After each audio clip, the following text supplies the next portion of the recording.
Hi friends, আজ আমি তোমাদের সঙ্গে নতুন কিছু শেয়ার করতে চলেছি এই ফুল নিয়ে। তো দেখেই বুঝতে পারছো হাতে ফুল আছে মানে। তো কিছুদিন আগেই আমি আমার একটা ফ্রেন্ডের ভিডিও দেখেছিলাম, ও হোয়াইট ফুলের কালার চেঞ্জের একটা এক্সপেরিমেন্ট করেছিল। তো আমি সেটা ইয়েলো ফুল দিয়ে করব, তো দেখবো হয় কি না। তো চলো তোমরা দেখতে থাকো। এই ফুলগুলো আমি আমার বাড়ির থেকেই তুলে এনেছি। ফুলগুলো দেখো, আমি দুটো গাঁদা ফুল নিয়েছি আর সঙ্গে এই তিন চারটা মোট টিগরা ফুল নিয়েছি। এই ছোটো ছোটো ফুলগুলোকে তোমরা কী নামে জানো তোমরা প্লিজ কমেন্টে জানাও। এই এক্সপেরিমেন্টটা করার জন্য যেহেতু কালার লাগবে, তো তাই আমি আমার এই ফেব্রিক কালারটা নিয়েছি আর মায়ের এই একদম নতুন আলতাটা নিয়েছি। জানি না মা যখন ভিডিওটা দেখবে আমাকে কি বলবে। তো যে কাপে জল নিয়ে নিয়েছি আর এখানে ফুল তো আছেই।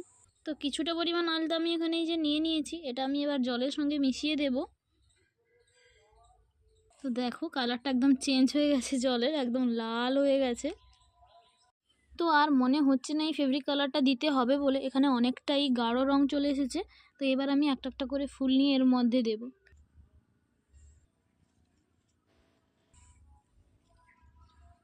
এবারে আছে এই বড় ফুলটা, জানি না হবে কিনা, দেখি দেখা যাক। তো মোটামুটি হয়ে গেছে আর এটা আমি এখন রাখবো 24 ঘন্টা। তো 24 ঘন্টা পরে আমি তোমাদের দেখাচ্ছি এটা কেমন হয়। তো চলো আজকে টাটা।